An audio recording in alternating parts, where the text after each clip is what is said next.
да открия първата тържествена сесия на новоизбраният Общински съвет на община Елин Пелин в новият управленски мандат от местната власт в Република България 2015-2019 година.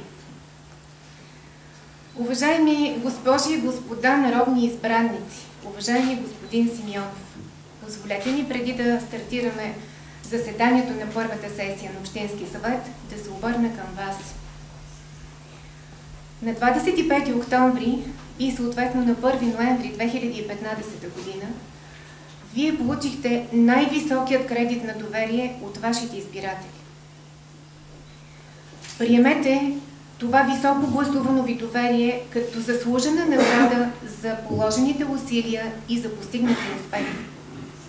Моля, приемете този висок кредит на доверие на вашите избиратели обаче и като изключителна отговорност и огромно задължение, че през следващите 4 години от вашия управленски мандат Вие трябва да дадете всичко от себе си и да направите всичко според вашите възможности и амбиция, за да оправдаете напълно гласуваното ви доверие.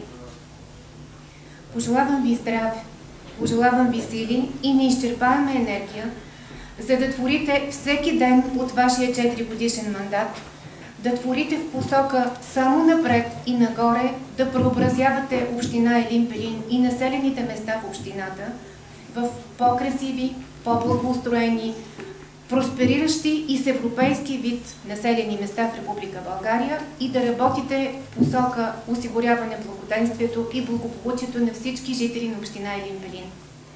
На добър час и успешен управленски мандат на всички новоизбрани кметове, кмет на община, кметове на кметства и общински съветници в община Елин Пелин.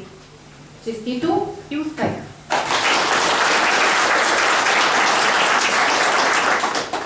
Днешното тържествено заседание на новоизбраният Общински съвет в община Елин Пелин се свиква на основание член 23, алинея 1 и 2 от Закона за местното самоуправление и местната администрация и моя заповед номер 429 от 5 ноември 2015 година. С решение на Общинска избирателна комисия Елин Пелин, решение номер 218 от 2 ноември 2015